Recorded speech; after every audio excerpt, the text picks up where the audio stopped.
우리가 구약의 예레미야서 말씀을 보면 이와 같은 말씀이 있습니다. 제가 이제 작년에도 이 말씀을 가지고 말씀을 이야기한 바가 있는 것 같은데요. 구약의 예레미야서 2장 13절 말씀을 보면 이 같은 말씀이 있습니다. 우리 함께 읽어보도록 할까요? 시작. 내 백성이 두 가지 악을 행하였나니 곧 그들이 생수에 근원되는 나를 버린 것과 스스로 웅덩이를 판 것인데 그것은 그 물을 가두지 못할 터진 웅덩이들이니라. 아멘. 하나님께서 이렇게 예레미야 선지자를 통해서 이스라엘 백성들, 특히 남유다의 거의 멸망의 시기였죠. 그때 그 당시에 이스라엘 백성들을 향해서 두 가지 악행에 대해서 언급을 하고 있는 것을 보게 됩니다. 하나는 무엇입니까? 그들이 생수의 근원 되신 하나님을 버렸다라고 얘기하고 있습니다. 또 하나의 악행은 무엇입니까? 그들이 스스로 웅덩이를 팠다라는 이야기를 하고 계시는 것을 예레미야 말씀을 통해서 우리가 보게 됩니다. 우리가 생수의 근원 되신 하나님을 버렸다라는 의미는 무엇이냐? 이스라엘 백성들, 하나님을 섬기고 하나님의 백성으로 부름받은 그 이스라엘 백성들이 정작 그 마음이 하나님께 떠났다라는 것을 의미하는 것이 스스로 하나님을 버렸다라는 그런 의미이기도 합니다. 또 이제 스스로 웅덩이를 팠다라는 그 의미는 무엇이냐라고 봤을 때 이것은 그들이 하나님을 의지하지 않았다라는 거예요. 그리고 자신의 생각과 방법 가운데 교만함으로 이제 서 있다라는 것을 우리에게 이야기하고 있는 것을 우리는 보게 되어집니다. 우리가 이 이스라엘 백성들의 두 가지 악에 대해서 이야기할 때 비유적으로 사용하는 개념이 무엇이냐면 우물이라는 개념입니다. 오늘 말씀에 보면 예레미야서 말씀이 우물을 얘기하고 있는데요. 정확하게는 이 예레미야서 2장 말씀이 웅덩이다라고 표현하고 있습니다.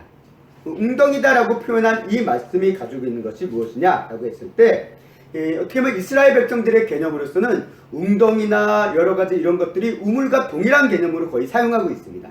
그래서 우물이라는 개념, 이게 익숙한 것을 가지고 비유를 한다는 거예요. 마찬가지의 말씀처럼 이 예레미야 말씀을 통해서 하나님께서 우물이라는 것을 비유로 하신 것은 그들의 삶이 우물과 매우 밀접한 관계가 있기 때문에 그렇다는 사실입니다.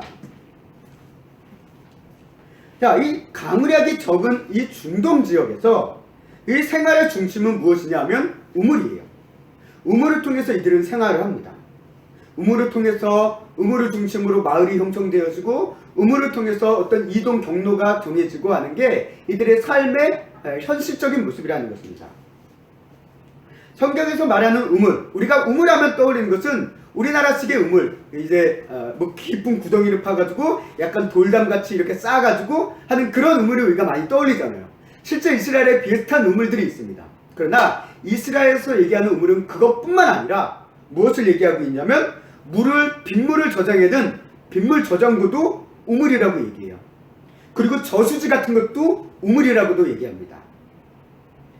결국 지속적으로 물을 얻을 수 있는 곳 그 자체를 그냥 우물이라고 성경에서 통틀어서 일관되게 이제 통칭적으로 이야기하고 있다는 것입니다. 근데 이런 우물이라는 것이 물을 얻을 수 있는 정상적인 우물도 있습니다.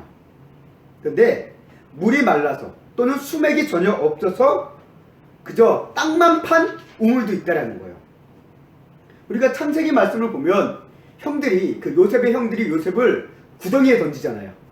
그 구덩이가 바로 그런 우물입니다. 아마 빗물을 저장해둔 곳이거나 아니면 우물인 우물인데 물이 다 말라버린 것. 그런 우물 구덩이 속에 요셉을 던졌다라는 얘기가 나와요. 우리가 성경 말씀에 보면 왕들이 선지자를 어디 구덩이 같은 데 던졌다는 것도 그와 같은 우물을 얘기하고 있는 것입니다. 이렇게 물이 부족한 중동 지역에서 물을 얻기 위한 중요한 장소, 이게 우물입니다. 만약에 이런 우물이 없다라고 한다면 그들은 어떻게 해야 되면 물을 얻기 위해서 땅을 팝니다. 땅을 파요. 그래서 이렇게 땅을 파서 물이 나와서 우물이 만들어진다라고 한다면 그 우물은 이제 누구 거가 되냐면 내게 되는 거예요. 그래서 자기가 이름을 붙입니다. 그것을 증명하기 위해서 이름을 붙이는 거예요.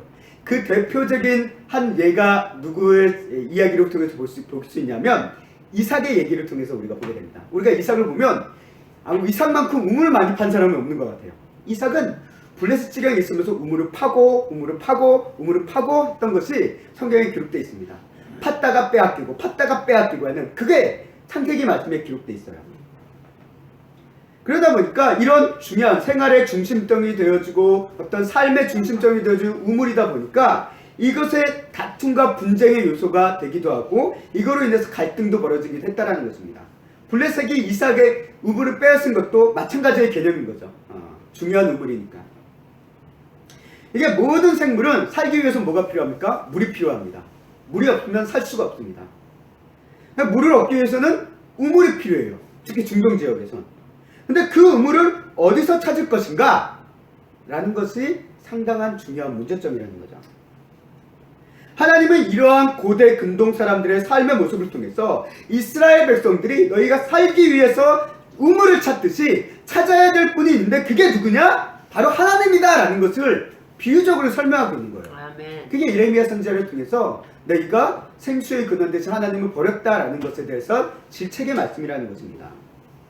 자, 우물도 우물의 가치가 있기 위해서는 어디 위에 있어야 됩니까? 수맥 위에 있어야 돼요. 물이 흐르는 곳에 구멍이 뚫어야지 그 물이 솟아나오지, 물도 없는데 물도 안 흐르는데 백날 땅을 파봤자 그 땅은 그냥 헛된 구덩이에요. 헛된 구덩이, 아무 물도 나오지 않는 그런 구덩이입니다. 수맥이 없으면 우물은 쓸모없는 구덩이에요. 하나님께서 생수의 근원이 되신다는 것은 무엇을 의미하는가? 모든 생명에 살리는 물이 하나님으로부터 흘러나온다라는 거예요. 이스라엘 백성들이 이러한 하나님을 버렸고 무엇을 하기 시작했습니까? 우상들을 섬기기 시작했습니다. 이방의 신들을 섬기기 시작했습니다. 그리고 자신의 힘과 능력과 생각을 믿으며 살아가기 시작했다라는 거예요. 그 결과 하나님을 떠나고 하나님으로부터 더 교만해지고 이방의 어떤 아수르라든가 애굽을 의지하고 막 이런 모습을 통해서 하나님과 점점 멀어지는 그런 백성들의 모습을 하나님께서는 예레미야 선지자를 통해서 짚어두고 계신다는 거예요. 그렇게 웅덩이를 판 겁니다. 하나님 생수의 근원 대신 어떻게 보면 수맥과 같은 그런 하나님 위에서 우물을 파야 되는 이들이 그것과는 동떨어진 엉뚱한 데서 땅만 파고 있다라는 거예요. 우물을 팠다라는 거예요. 물을 얻기 위해. 그런데 수맥이 흐르지 않는 물 위에 백날 우물을 파봤자 나오는 건 먼지밖에 없습니다. 나오는 건 돌덩이밖에 없습니다. 물은 없어요. 힘만 듭니다. 스스로 웅덩이를 파긴 팠는데 아무것도 얻지 못하는 웅덩이. 또 오늘 말씀 가운데 예레미야서 말씀은 뭐라고 합니까? 물을 가두지 못한 터진 웅덩이. 이것을 봐서는 약간 저수지 같은 의미, 빗물을 받는 그런 물 저장고와 같은 그런 의미인 것 같아요. 이제 물을 받기 위해서 이렇게 만들어놨는데 어디가 물이 새버리는 거죠. 그럼 빗물이 다 사라지니까 아무 의미가 없다라는 것입니다. 물도 안 나오고 빗물도 저장이 안 되는 이런 우물, 의미가 있을까요? 아무 의미가 없습니다. 쓸모없는 겁니다. 성경은 이렇게 하나님을 떠난 인생에 대해 수고로우면서 동시에 허무하다라는 것을 이와 같이 이야기하고 있다는 거예요. 그리고 하나님께서 지금 바라보는 이스라엘 백성들, 예레미야 시대에 바라보고 있는 그 이스라엘 남유다의 백성들의 모습이 바로 이와 같은 상태라는 겁니다. 너희가 허무한 짓을 하고 헛된 짓을 하고 있는 그런 삶을 살고 있고 거기서 목말라 굶주려 죽을 것 같은데도 여전히 물을 찾지 않는 그런 삶을 니네가 살고 있다라고 하나님께서 예레미야 선지자를 통해서 호되게 이야기하고 있다는 것입니다. 그리고 그 남유다의 멸망, 그리고 그들의 포로됨의 비참함의 결과가 그 근본적인 이유가 어디에 있느냐? 바로 이 예레미야서 2장 13절 말씀을 통해서 이야기하고 있다는 겁니다. 너희가 하나님을 떠났고 스스로 웅덩이를 파다가 이제 너희가 그런 비참한 현실에 처하게 될 것이다 라는 것을 예레미야 선지자를 통해서 끊임없이 말씀하고 계신 것을 우리는 봅니다. 오늘 이제 우리가 본문의 말씀 이사야서로 돌아옵니다. 이사야서 말씀을 보면 이사야서 12장 말씀은 뭘 얘기하고 있습니까? 구원의 하나님에 대해서 찬양하는 게 이사야서 12장의 내용이에요. 근데 시기적으로 봤을 때는 예레미야 시대보다는 훨씬 앞선 시대입니다. 앞선 시대이고 예레미야는 이제 남유다의 멸망의 시기를 기록하고 있다고 한다면 이사야서는 훨씬 더 앞선 시기, 히스기야 시대 그런 시대였기 때문에 아직 남유다의 멸망을 눈앞에 두고 있지는 않습니다. 그럼에도 불구하고 그 시기에도 역시 하나님의 구원이 필요한 시기였다는 거예요. 왜? 강대한 아수르가 이제 세력을 떨치고 있었기 때문에 그 위기에 있었고 풍정등화의 상황에 있었기 때문에 하나님의 구원이 그들에게 필요했다라는 것을 성경은 이야기합니다. 그래서 그 하나님의 구원에 대한 본질적인 의미를 이 12장 말씀을 비유적으로 찬양하고 있는데요. 오늘 이 하나님의 은혜를 깨닫는 자들이 행하는 바가 무엇이냐라고 얘기할 때 오늘 예레미야서와 같은 웅덩이, 우물과 같은 비유를 통해서 말씀하고 계신 것을 우리가 보게 됩니다. 이사야서 12장 3절 말씀이죠. 우리 다시 한번 읽겠습니다. 시작. 그러므로 너희가 기쁨으로 구원의 우물들에서 물을 비르리로다. 이게 3절 말씀이 앞선 1절 2절 말씀을 통해서 뭘 얘기하냐면 구원의 하나님께로 돌아온 자들, 구원의 하나님의 구원을 경험한 자들, 그런 은혜 가운데 있는 자들이 이제 보이는 반응이에요. 그것이 이제 3절 말씀입니다. 하나님을 의지하는 자들, 하나님의 구원을 바라는 자들, 그리고 그런 자들은 이제는 무엇을 하느냐? 모두 다 구원의 우물에서 물을 기르기 시작한다는 거예요. 물을 퍼 올리기 시작한다는 겁니다. 어떤 우물을 얘기하고 있습니까? 구원의 우물을 얘기하고 있다는 거예요. 아멘. 내가 만든 물이 나오지 않는 그런 터진 웅덩이와 같은 우물이 아니라, 메마른 우물이 아니라, 내가 만든 빗물이 저장되는 그런 우물이 아니라 하나님으로부터 시작되어지는 구원이 샘솟는 그런 우물, 마치 반석 위에 물이 샘솟듯이 정말 물이 터져 나오는, 마르지 않는 물이 샘솟 나오는 그 우물에서 물을 기르라 라고 오늘 말씀은 얘기하고 있다는 거죠. 그게 구원의 의미라는 것입니다. 그렇다면 우리가 한번 본질적인 의미를 생각해 볼게요. 구원이란 뭘까요? 구원이란 뭘까요? 구원에 대해서 뭐 신학적인 여러 가지 이야기를 할 수 있지만 간단히 얘기하면 구원은 건짐을 받는 겁니다. 건짐을 받는 거예요. 무엇으로부터 건짐을 받습니까? 위기 상황 가운데, 정말 죽을 위기 가운데, 어려움 가운데, 병든 가운데, 아픔 가운데, 공고함 가운데서 건짐을 받는 거예요. 그게 일종의 그게 구원입니다. 그리고 궁극적으로 얘기하는 성경적인 구원은 가장 본질적인 이것은 무엇이냐? 사망과 멸망을 향해 달려가고 있는 우리를 그 길에서 건지시는 거예요. 뻗어내시는 거예요. 마치 철로 위에 우리가 서 있어서 그 철로 위를 막 달려가면서 앞에서 기차가 달려오고 있는 것을 모르면서 그 길을 계속 달려가고 있는 우리를 누군가가 그 철로에서 벗어나게 하는 것, 그게 구원이라는 것입니다. 우리 인생은, 우리 하나님 앞에서 멀어진 죄로 인해 타락한 인생은 모두 다 사망과 멸망이라는 이 철로를 달리고 있어요. 그 끝은 항상 똑같습니다. 근데 하나님의 구원, 예수 그리스도의 복음의 구원이 임함으로 이제는 우리가 그 철로에서 벗어나 다른 우리가 살아갈 수 있는 생명의 길로 우리를 놔두셨다는 거예요. 옮기셨다는 겁니다. 이게 구원의 개념이라는 것입니다. 근데 문제는 뭡니까? 죄로 인해서 눈이 어두워진 사람들은 자신들이 가고 있는 길이 사망과 멸망의 길이라는 것을 알지 못해요. 이 길이 그냥 잘 되는 길이고, 이 길이 그냥 평안한 길이고, 이 길이 지금 나에게 뭔가 좋은 걸 줄 길이라는 것을 생각하면서 그냥 그 길로 달려가고 있는데, 하나님이 보시기에 그 길은 사망의 길이라는 거예요. 멸망의 길이라는 거예요. 그렇기 때문에 우리 인간들은 구원의 필요성을 느끼지 못합니다. 왜? 이 길로 가도 괜찮다고 생각하고 있으니까. 하나님의 구원을 찾지도 않고 생각하지도 않는다는 거예요. 제가 얼마 전에 TV를 통해서 이런 장면을 봤습니다. 이제 한물철 변호사, 이제 교통사고에 대해서 가장 이슈를 많이 다룬, 유튜브를 이제 블랙박스에 보면서 이슈를 많이 다루는 그런 변호사가 나오는 프로그램인데요. 어떤 장면을 보냐면 8차선 도로예요. 8차선 도로가 엄청 넓잖아요. 근데 그 8차선 도로에 갑자기 4살짜리 아이가 팍 튀어나오는 거예요. 길을 그 건너편에서 튀어나오는 거예요. 그래서 운전자는 생각도 못한 거죠. 옆에는 또 큰 차들이 가려있고 하니까 애가 그래서 팡 박았어요. 팡 박습니다. 그 아이의 모습을 보면서 떠올리는 거예요. 애들은 이 길이 위험한 길이라는 거 모르고 거기를 막 간다라는 거예요. 근데 그와 같은 모습이 어떻게 보면 죄에 빠지고 눈이 어두워진 우리의 모습과도 다를 바가 없다는 겁니다. 위험한 길이라는 것을 애들은 몰라요. 그 8차선 도로를 막 달려가요. 근데 우리도 그래요.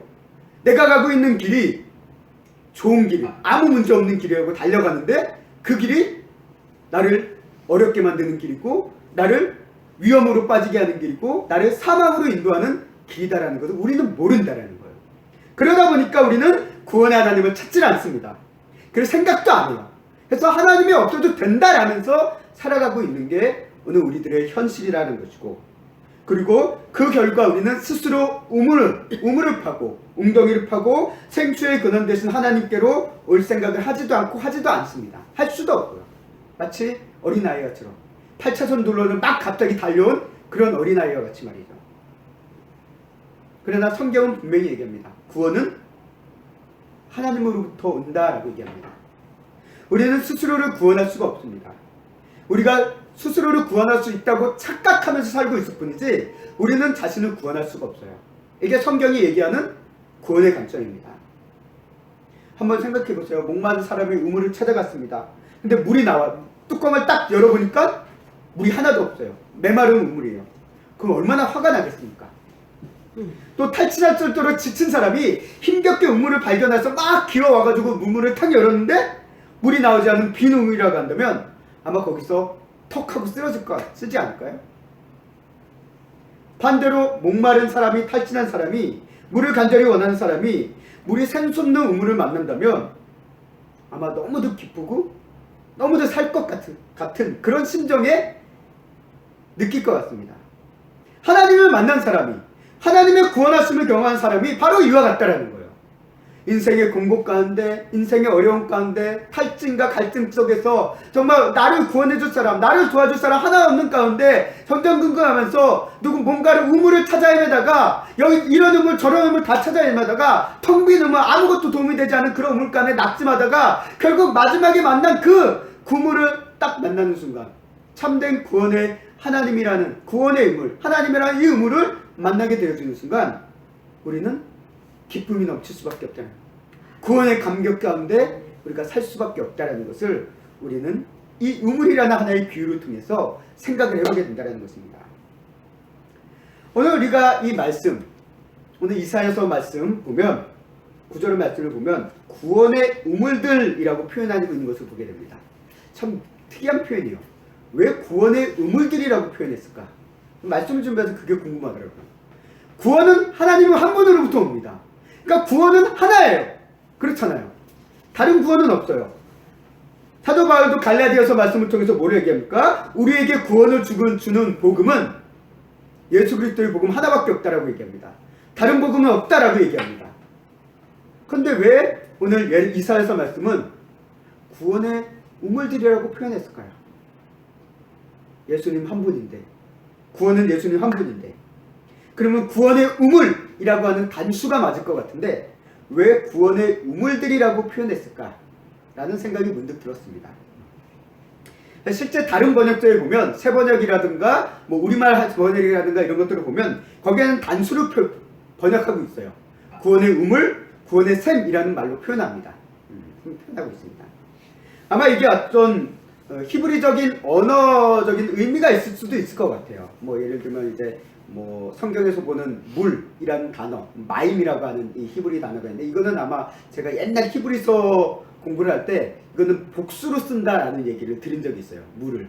그래서 아마 그런 의미로서 복수가 붙지 않았나라는 생각도 해보게 되는데 제가 어원적인 그런 언어학적인 의미로서는 제가 잘 모르겠습니다. 근데 이 우물에 대한 비유를 당시 생활상을 상상해보면서 말씀을 묵상하다 보니까 왜 구원의 우물들이라고 했는가라는 그런 부분에 대해서 조금이나마 이해가 되었습니다. 그러니까 우리가 물이 고대 근동에서는, 지금도 그렇지만 근동에서는 물이 상당히 귀하다라고 앞서 언급했습니다. 그리고 물을 얻을 수 있는 장소는 항상 어디냐? 강이나 골짜기가 없다고 한다면 평상시의 장소에서 얻을 수 있는 건 항상 우물이라는 거예요. 그런데 이 우물이라는 것은 그렇기 때문에 한 곳에만 있지 않습니다. 어디에 있습니까? 마을의 중심지에 있고 때로는 생활 반경 속에 어떤 이동 경로 속에 우물들이 항상 있다라는 거예요. 삶의 수많은 현장 속에 수많은 우물들이 있어요. 그래서 길을 가다가 그 무더위 가운데 정말 그 건조한 그런 땅을 걷어가는 그 가운데 나그네들이 중간중간 이런 쉴 곳, 물을 마실 수 있는 그런 곳들이 우물이 있다라는 겁니다. 아마 그 당시에 어떤 행상인들, 상인들 이런 사람들은 아마 이런 우물이라든가 오아시스 이런 것들이 물을 얻을 수 있는 곳을 잘 꿰뚫고 있는 사람들일 거예요. 또 목자들도 마찬가지겠죠. 이 목자, 양을 치는 이 목자들도 공통으로 함께 사용하는 우물이 있었습니다.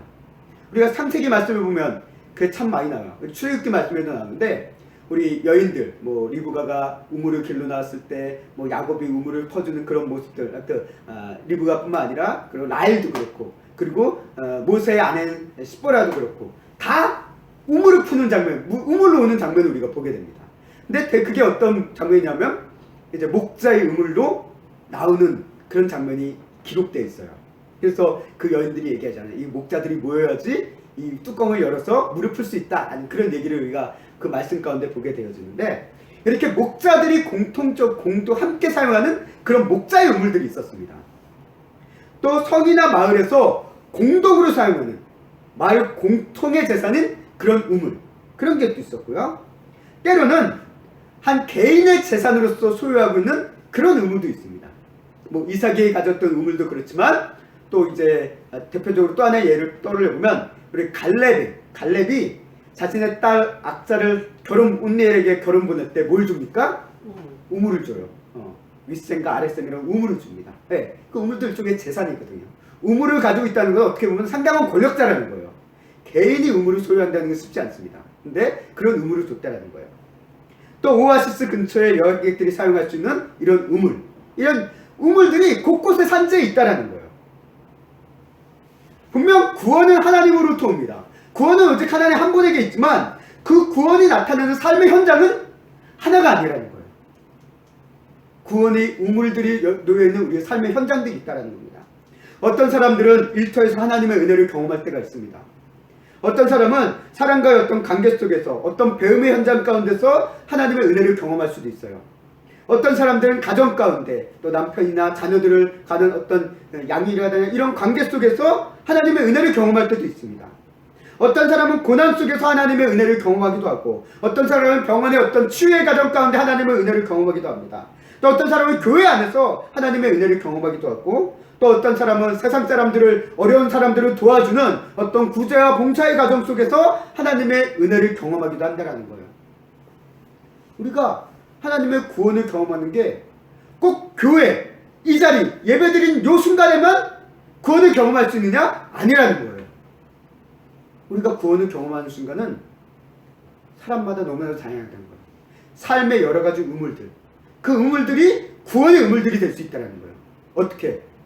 그 구원의 우물 밑에 생수의 근원 대신 하나님의 그 생수의 물이 흐르기 시작하면 그 삶의 운원들, 수많은 삶의 영역에 놓여있던 그 우물에 세상 그냥 일반적인 물이 아닌 하나님의 생명의 물이 솟아나온다는 거예요. 거기서 하나님의 은혜의 물을 기를 수 있다는 겁니다. 그렇기 때문에 우리가 하나님의 구원하심의 은혜는 특정한 장소에서 제한되는 것이 아니라 우리의 삶의 모든 영역에서 나타날 수 있다는 거예요. 그런 의미에서 구원의 우물들이라고 얘기하신 것이 아닐까라는 생각을 말씀을 묵상하면서 생각해보게 떠오르게 되었다는 것입니다.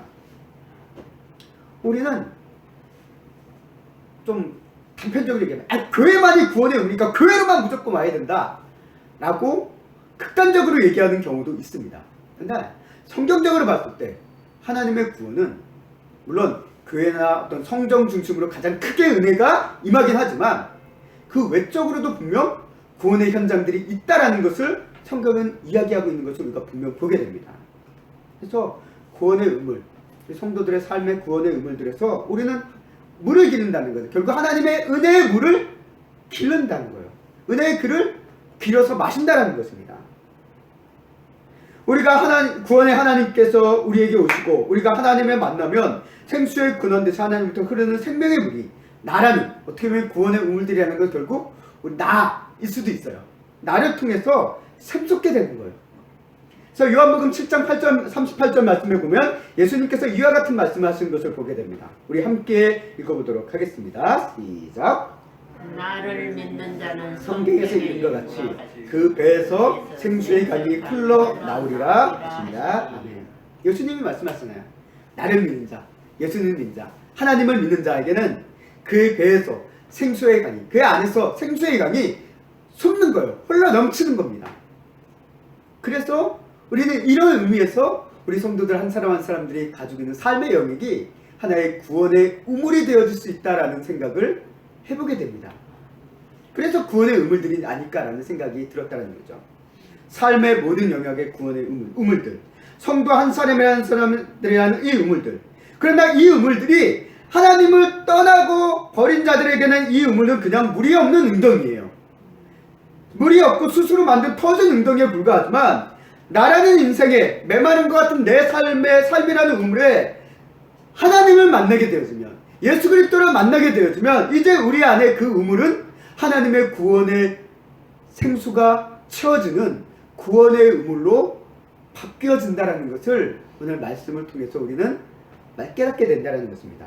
그렇기 때문에 우리는 하나님을 만나야 된다는 거예요. 하나님을 만나야 된다. 하나님을 만나야지만 비로소 우리는 구원의 우물들에서 물을 기를 수 있다는 거예요. 하나님을 만나지 않은 사람들은 구원의 우물들에서 물을 기를 수 없어요. 나라는 인생의 우물에서, 여러 삶의 현장에서, 그 삶의 현장의 우물에서 하나님의 은혜의 물을 맛볼 수 있는 그 이유가 뭐냐? 하나님을 만났기 때문에 그런 겁니다. 하나님을 만나지 않은 사람은 아무리 그 현장에서 맛보려고 해도 맛볼 수가 없어요. 하나님을 만난 사람에게만 주어진 일종의 특권이에요. 특권입니다. 근데 이런 말씀을 묵상하면서 이런 질문을 생각해 보게 됩니다. 의뢰 의문을 떠올려요. 왜 그렇다면 오늘 우리는 예수님을 믿는데 지금 나는 하나님의 은혜의 물을 마시지 못하는 것 같다라는 생각을 할 때가 많을까요? 그 이유가 뭘까요? 그럼 나는 하나님을 믿기 때문에, 물론 이 믿음에 대해서 여러 가지 관점을 얘기할 수 있지만, 어쨌든 하나님을 믿고 믿음을 고백하면서 우리가 하나님 앞에 나오고 있고 하나님을 늘 생각하고 있습니다. 그런데 왜 내 안에 그 은혜의 물을 우리가 맛보는 것 같지 않지? 왜 나에게 은혜의 물이 없는 것 같지? 라고 느껴지는 이유가 뭘까? 우리가 예수님을 전적으로 믿는다면, 하나님의 또 약속의 신실하신 약속의 말씀을 믿는다면, 분명 우리 안에 예수님께서 주시는 생수를 우리는 마실 수 있는 것은 분명한 사실일 겁니다. 이게 왜? 우리가 한 약속이 아니라 하나님께서 하신 약속이기 때문에 그래요. 이건 분명한 사실이에요. 그렇다면 문제는 둘 중에 하나예요. 그건 뭐냐면, 내가 여전히 예수님을 온전히 믿지 않고 있거나, 그냥 겉만 믿고 있는, 형식적으로 믿고 있거나, 또 다른 것은 내가 예수님을 진짜 잘 믿고 있는데 은혜의 물을 마시지 못한 두 번째 이유는 내가 그 물을 마시기 위해서 필요한 수고를 하지 않아서 그렇다는 거예요. 수고를 하지 않아서. 우리 요한복음 말씀 예수님께서 얘기합니다. 뭐라고 얘기하시냐면 7장 37절 말씀 함께 읽겠습니다. 시작. 명절 끝날 큰 날에 예수께서 서서 외쳐 이르시되 누구든지 목마르거든 내게로 와서 마시라. 아멘. 예수님께서 어떤 말씀하십니까? 목마르거든 내게로 와서 마시라 라고 얘기합니다. 엄마가 아기에게 물을 먹여주듯이 예수님께서 우리에게 물을 떠먹여 주는 게 아니에요. 예수님께서 분명 무슨 말씀하십니까? 내게로 오라라고 얘기하고 있습니다. 와서 마시라라고 얘기하고 있다는 거예요. 물이 흐르고 샘솟아도 그 물을 마시기 위해서는 우리가 해야 될 수고가 있다는 것입니다.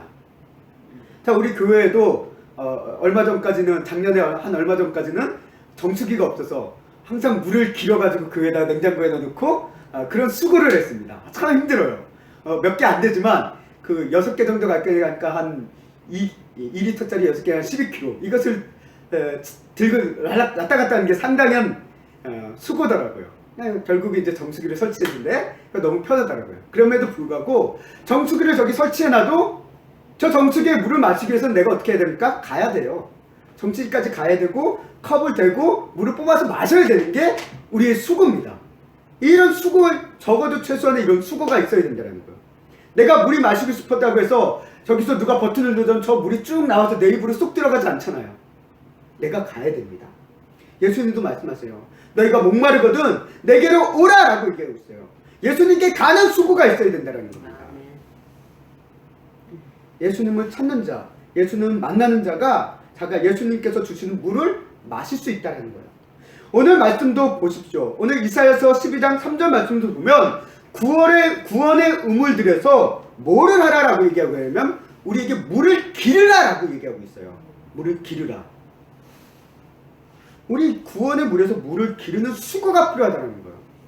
제가 우물물은 저는 그렇게 길어보진 않습니다. 그러나 우리 좀 나이 많으신 어르신들 분 같은 경우에는 아마 어릴 때 우물물을 길어보시기도 하셨을 거예요.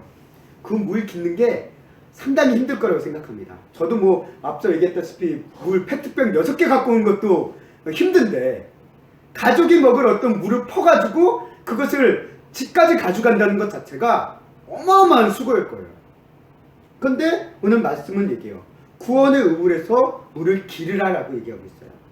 이 수고를 해야 된다는 겁니다. 깊은 우물에서 물을 기르는 건 힘든 일입니다.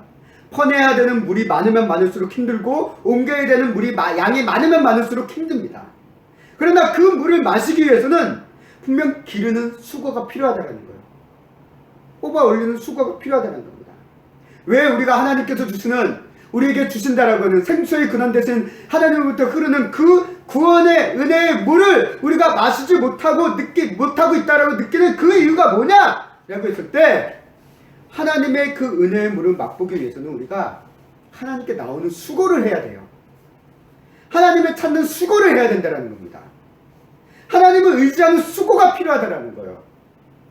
우리가 하나님을 안 찾아요. 하나님을 의지하지 않아요. 하나님 앞으로 나아가지도 않으면서 하나님의 은혜를 맛보게 해달라고 하는 것은 그냥 감나무 밑에 입을 딱 벌리고 감이 떨어질 때까지 기다리는 것과 다를 바가 없다는 겁니다. 성경은 그런 얘기를 하지 않습니다. 하나님께로 항상 돌아오라라고 얘기합니다. 여호와를 찾으라라고 얘기하고 있습니다. 여기에는 항상 뭐가 존재됩니까? 우리 수고도 포함되어 있다는 거예요. 우리 수고가 또 함께 있어야 된다는 겁니다. 또 마실 생각 없는 사람에게는 아무리 좋은 물을 준다고 해도 그 물은 의미가 없습니다. 하나님의 은혜의 물을 마시는 것은 수고하며 하나님께 나오는 자들이 맛볼 수 있는 특권이라는 거예요. 특권입니다. 그렇다면 이제 우리가 이 구원의 우물들에서 어떻게 하면 물을 기를 수 있을까? 그래서 우리가 한번 생각해 보겠습니다. 첫 번째로 우리는 이 구원의 물을 기는 첫 번째 방법은 우리는 예배를 통해서 물을 깃습니다. 그러니까 하나님께 예배를 드림을 통해서 우리의 구원의 우물들에서 물을 깃는 거예요. 우리가 교회, 이게 예배라고 하면 교회 무조건 나야 되니까 주일 성수해야 되겠구나 라는 그런 율법적인 측면이 아니라, 물론 이 교회를 통해서 드려지는 예배가 상당한 중심점이고 구심점인 것은 분명한 사실입니다. 그러나 그런 한정적인 예배가 아니라 개인의 예배 또는 가정 예배를 통해서 우리가 하나님 앞에 예배드리는 그 삶 자체를 통해서 하나님의 구원의 은혜의 물을 맛보기 시작한다는 거예요. 우리가 하나님의 예배함을 통해서 우리는 속에 억눌려 있던 사람이 자유함을 얻게 되는 것을 맛보게 되어지고요. 예배함을 통해서 아픔과 상처로 눈물 흘리는 사람이 위로받는 것을 우리가 볼 때도 있고요. 예배함을 통해서 질병과 죽음으로 인해 두려워하던 사람이, 불안해하던 사람이 치유함과 소망을 갖고 일어나는 것을 우리는 보게 될 때가 있다는 것입니다. 그리고 이 예배를 통해 이렇게 우리는 하나님의 구원의 은혜의 물을 길어 마실 수 있다는 거예요. 우리가 예배를 드리다 보면 우리가 그 물을 채우고자 하는 그 물통 안에 하나님의 은혜의 물이 점차 채워진다는 거예요. 채워진다는 거예요. 그것을 우리가 이제 마시기만 하면 된다는 거죠. 이게 첫 번째 물을 기는 방법입니다. 두 번째 물을 기는 방법은 뭐냐? 우리는 말씀을 통해서 물을 깃습니다. 히브리서 4장 12절 말씀 함께 읽겠습니다. 시작. 하나님의 말씀은 살아있고 활력이 있어 자위의 날선 어떤 검보다도 예리하여 혼과 영과 및 관절과 구수를 찔러 쪼개기까지 하며 또 마음의 생각과 뜻을 판단하나니. 아멘. 하나님의 말씀은 살아있습니다. 그래서 우리의 마음과 생각과 뜻을 판단하신다라고 얘기합니다. 그렇기 때문에 우리가 하나님의 말씀을 읽고 깊이 묵상하고 때로는 필요에 따라서 암송도함을 통해서 이런 하나님의 말씀이 나에게 위로가 되어지고 힘이 되어지고 격려가 되어지고 때로는 질책이 되어지고 소망이 되어지는 것을 우리가 느낄 때가 있다는 거예요. 또 말씀을 통해서 우리가 어떤 확신을 가지게 되는 것을 경험할 때가 있다는 것입니다. 아멘. 하나님의 은혜를 이렇게 경험되는 거죠. 그런데 그게 어떻게 일어나는 겁니까? 말씀을 봐야지 일어난다는 거예요. 말씀을 안 보는데 하나님의 말씀이 떠오를 수가 없습니다. 우리가 구원의 의무를 기르기 위해서는 하나님의 말씀을 지속적으로 가까이 해야 된다는 것입니다. 그 수고가 필요하다는 거예요. 어떻게 보면 저희가 이번에 우리 이따 광고도 하겠지만 2개월 동안 성경 통독, 일독을 한번 해보자라는 우리 교회 하나의 좀 행사적인 목표로서 하나 이제 우리 성도님들에게 권면하는 이유 중 하나도 바로 이와 같은 관점이 있습니다. 단순히 한 해에 몇 독을 하느냐라는 그런 의미보다 하나님께 가까이 하나님의 말씀을 통해서 우리가 구원의 의문에서 하는 은혜의 물을 한번 길어보자 라는 그런 의미로서 한 2개월 동안 우리가 집중적으로 우리가 말씀을 묵상하고 힘써 수고하는, 말씀을 통해서 수고하는 그 물을 깃는 한번 삶을 살아보자 라는 그런 의미로서 오늘 성경 1독을 올 한 해 이제 2월달 2달을 통해서 우리가 한번 진행해 보려고 합니다. 그를 통해서 또 성도님들이 하나님의 말씀을 힘들지만 그 힘든 수고 가운데서 말씀의 위로와 또 말씀의 역사하심의 은혜, 하나님의 은혜를 경험하며 그 구원의 우물의 물의 맛을 또 맛볼 수 있는 귀한 시간들이 되시기를 간절히 소망합니다. 아멘. 세 번째 우리가 물을 깃는 방법은 뭐냐? 기도를 통해서 물을 깃습니다. 우리가 하나님께 기도를 통해 하나님께서 우리에게 응답을 해주십니다. 또 우리가 기도함을 통해서 하나님께서 우리의 마음에 평안함을 주세요.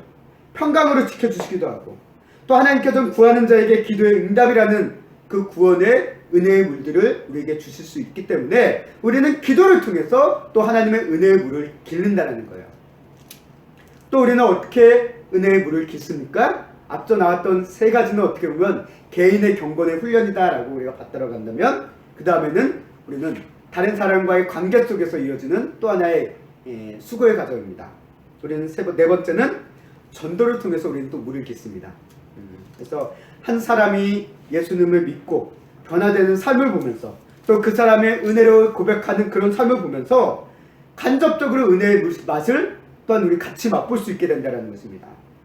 또 전도의 현장 가운데서 우리가 사람들을 만나다 보면 하나님께서 인도하시고 또 하나님께서 역사하시고 또 하나님께서 예비하신 그런 은혜들을 경험하면서 그런 은혜의 물들을 우리가 맛볼 수 있게 되어진다는 것입니다. 그래서 우리는 전도의 수고라는 것을 통해서 또한 은혜의 물을 기를 수가 있다는 거예요. 또 우리가 어떻게 물을 깃습니까? 교제를 통해서 물을 깃습니다. 성도 간의 교제. 우리가 한번 생각해 봅시다. 우리 성경에 보면 물을 깃는 것들은 대부분 여인들이 했어요. 남자들은 이제 남자들이 하는 게 부끄러운 일이라고 해서 이 고대 근동에서 여자들이 대부분 해서 성경에 보면 항상 물 기는 사람들은 대부분 여자들이었습니다. 그래서 이 여인들이 물을 길어와요. 근데 이 물을 길어온 물을 여인 혼자만 마셨을까요? 아니에요. 가족들이 다 마시는 거예요. 심지어 가축도 마십니다. 결국 이것이 의미하는 것이 뭘까라는 것을 생각해 보니까 하나님의 은혜라는 것은 어떻게 보면 나눠야 된다는 거예요. 성도 간의 나눔을 통해서 은혜를 나눔을 통해서 그 은혜의 풍성함 속에서 또 다시 우리가 그 은혜를 또 맛볼 수 있는 그것들을 경험할 수 있게 된다는 것입니다. 그래서 믿는 사람들 간의 교제뿐만 아니라 믿지 않는 사람들과의 관계 속에서도 때로는 하나님의 은혜를 경험할 수 있게 되어주고 때로는 믿지 않는 사람들이 우리 믿는 사람들을 격려하고 도와주는 그런 손길들을 하나님께서 허락해 주셔서 그걸 통해서 우리가 하나님의 은혜를 경험할 때도 있다는 것입니다. 자, 이와 같이 5가지를 이제 얘기했습니다. 우리가 예배와 말씀과 기도와 전도와 교제. 어떻게 보면 이것은 기독교, 그리스도인들의 가장 신앙 영적인 생활의 가장 본질적인 부분이기 때문에 항상 반복되어지는 얘기들이에요. 그럼에도 불구하고 이것을 왜 해야 되느냐? 하나님의 은혜를 우리가 또한 맛보기 위한 하나의 과정이기 때문에 이게 필요하다는 겁니다. 이게 없으면 하나님의 은혜를 우리는 경험할 수가 없습니다. 그리고 이 같은 모든 것에는 뭐가 필요하냐? 우리 성도 여러분들의 수고가 필요해요. 예배 드리는 것도 그냥 드려지지 않습니다. 힘들더라도 와야지 예배를 드릴 수 있고 또 마음도 붙잡아야지 예배를 드릴 수 있습니다. 말씀을 읽는 것도 그렇습니다. 바쁜 일상 가운데 말씀 읽는 거 쉽지 않습니다. 또 우리가 2달간에 짧게 일독을 한다는 건 더 어렵습니다. 그럼에도 불구하고 거기에 시간과 노력을 투자해야지만 가능하고요. 기도도 마찬가지입니다. 기도 우리가 짤막하게 식사 기도하고 잠깐 잠자기 전에 잠깐 기도하는 그런 기도가 아니라 하나님께 전념하며 하나님과 함께 뜻을 묻고 깨닫기 위한 전념하는 그런 기도, 그런 수고가 또 필요하고 전도도 말할 필요가 없습니다. 나와야 되고 사람들과의 교제하는 것도 마찬가지라는 것입니다. 수고가 필요합니다. 그리고 이 수고에 대해 성경은 뭐라고 얘기하고 있냐? 오늘 이사야서 12장 3절 말씀에 얘기합니다. 구원의 우물에서 물을 기르는데 그 앞에서 뭐라고 표현하고 있냐면 기쁨으로 기를 것이다 라고 얘기합니다. 기쁨으로 구원의 우물에서 물을 기르리로다 라고 얘기하고 있어요. 이 수고는 기쁨으로 하는 수고라는 거예요. 기쁨으로 하는 수고. 기꺼이 즐겁게 마땅히 하는 수고라는 것입니다. 근데 이해가 안 가죠. 아, 이거 힘든 일인데 어떻게 기뻐할 수 있을까? 맞아요. 어려워요. 처음에 우리가 예배를 드리는 것, 말씀을 읽는 것, 기도하는 것 어렵습니다. 힘들어요. 그래서 이거 쭉 지속하는 게 너무나도 어렵습니다. 그래서 우리가 자꾸 못하는 것 같아요. 근데 그래서 예배를 드리고 말씀을 읽고 기도하고 전도하고 교제하는 것이 우리에게 부담스럽고 힘든 것 사실이에요. 왜? 저도 그런 것을 느끼니까요.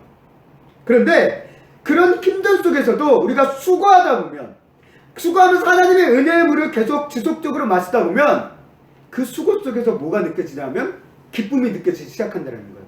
그래서 기쁨의 수고로 바뀌게 되어져 간다는 것입니다. 처음에는 힘듦의 수고였어요. 불편함의 수고였어요. 좀 안 했으면 좋겠다는 그런 수고였는데 하나님의 은혜가 점차 우리를 기쁨의 수고로 바꾸면서 이 수고를 그냥 자발적으로 자연적으로 하게 우리에게 바꿔주신다는 것입니다. 결국 이 수고는 무엇을 의미하고 있냐, 어떤 의미가 있냐라고 봤을 때 수고 자체가 하나님의 물을, 구원의 물을 만들고 끄집어내고 하는 그런 의미보다는 이 일의 수고는 뭐냐, 물이 흐르는 이 관을 깨끗하게 하고 넓히는 것과 같은 그런 과정이다라고 보시면 돼요. 우리가 물도 잘 흐르려면 관이 깨끗해야 되고 관이 잘 뚫려 있어야지 물이 잘 나옵니다. 우리가 하는 수고는 바로 이와 같은 과정이에요. 물의 경로를 바꾸고 물의 샘을 내가 뽑아내가지고 찾아서 가지고 오는 게 아니라 우리의 수고는 이 관을 깨끗하게 하고 관을 넓혀가는 이런 과정이 우리의 수고라는 거예요. 그래서 예배와 말씀과 기도와 교제와 전도의 과정을 통해서 거기서 기쁨으로 수고하는 사람들에게는 그 하나님의 은혜의 물이 더욱더 풍성하고 그 은혜를 맛보는 기쁨이 더욱더 풍성한 이유가 그 수고를 통해서 우리의 관이 넓어져 갔기 때문에, 깨끗해져 갔기 때문에 그것을 충분히 맛볼 수 있게 됨을 성경은 우리에게 이야기하고 있다는 거예요. 단순히 내가 이런 나의 공로를 내세우는 게 아니라 내 공로가 하나님의 구원을 얻어내는 그런 방법이 아니라 하나님의 구원의 통로로서 그것이 잘 흐를 수 있도록, 잘 맛볼 수 있도록 하는 수고, 그게 어떻게 보면 경건의 훈련의 목적이다라고 우리는 이야기할 수 있습니다. 이제 말씀을 정리하겠습니다. 우리도 구원의 우물들에서 물을 길어야 합니다. 왜? 하나님께서 말씀하셨으니까. 구원받은 하나님의 자녀, 하나님의 은혜 가운데 회복된 그 자녀들, 그들에게 기쁨으로 구원의 우물에서 물을 기르게 될 것이다 라고 말씀하신 이사야 선지자의 말씀을 통해서 우리도 하나님의 구원의 은혜 가운데 있는 우리들도 이제 하나님의 이 구원의 우물들에서 물을 길어야 된다는 겁니다. 이를 위해서는 우리의 수고가 필요합니다. 기쁨으로 수고하며 물을 길러야 됩니다. 예수님을 믿는 자에게 주시는 이 생명의 물의 본질, 성경은 이렇게 얘기합니다. 7장 39절 말씀 함께 읽겠습니다. 시작. 이는 그를 믿는 자들이 받을 성령을 가리켜 말씀하시는 것이라. 아멘. 거기까지 읽겠습니다. 자, 결국 생명의 물, 예수님께서 얘기하는 예수님을 통해서 오는 그 생수와 같은 물의 가장 그 본질은 뭐냐? 성령이라는 거예요. 성령님의 흐르는 생수와 같은 물과 같은 존재가 바로 성령님이시라는 거예요. 아멘. 우리가 수고하며 구원의 우물들에서 우리의 삶이라는, 내 인생이라는 구원의 우물 속에서 기른 모든 물은 성령 통해서 오는 은혜의 물, 성령님 그 자체다라고도 이야기할 수 있습니다. 그래서 사도 바울 1장 29절 말씀에, 골로새서 1장 29절 말씀에서 사도 바울이 얘기합니다. 이를 위하여 나도 내 속에서 능력으로 역사하는 이의 역사를 따라 힘을 다하여 수고하노라 라고 얘기하고 있어요. 사도 바울의 고백이요. 내 안에서 능력으로 역사하시는 이, 누굴 얘기합니까? 성령을 얘기합니다. 성령의 역사를 따라 힘을 다해 수고한다 라고 얘기하고 있어요. 이게 성도의 삶의 모습이라는 것입니다. 아무것도 안 하는 게 아니에요. 힘을 다해 수고해야 된다는 거예요. 물을 길러야 된다는 것입니다. 사도 바울이 성령 안에서 수고함으로 그의 모든 사역의 모든 과정들을 이야기했듯이 우리도 성령님을 의지하며 기쁨으로 수고하며 구원의 의무를 내서 물을 기를 때 하나님의 은혜의 물을 반드시 마실 수 있음을 믿으시기 바랍니다. 그 구원의 의물이 교회가 될 수도 있지만 여러분들의 삶의 현장을 통해서 하나님을 예배하고 하나님께 기도하고 하나님께 말씀하는 그런 과정들을 통해서 분명 하나님께서 주시는, 하나님께서 채워주시는 그 은혜의 물들, 구원의 물들이 있음을 믿고 또 그 은혜의 물들을 맛보시는 우리 귀한 성도님들의 한 해가 될 수 있기를 간절히 소망합니다. 2023년도 샘교회 성도님들 모두가 하나님의 은혜가 흐르는 그 구원의 우물들에서 하나님의 은혜의 물을 길어 마실 수 있는 풍성한 한 해, 은혜로 가득 찬 한 해가 될 수 있기를 주님의 이름으로 간절히 소망하고 축원합니다.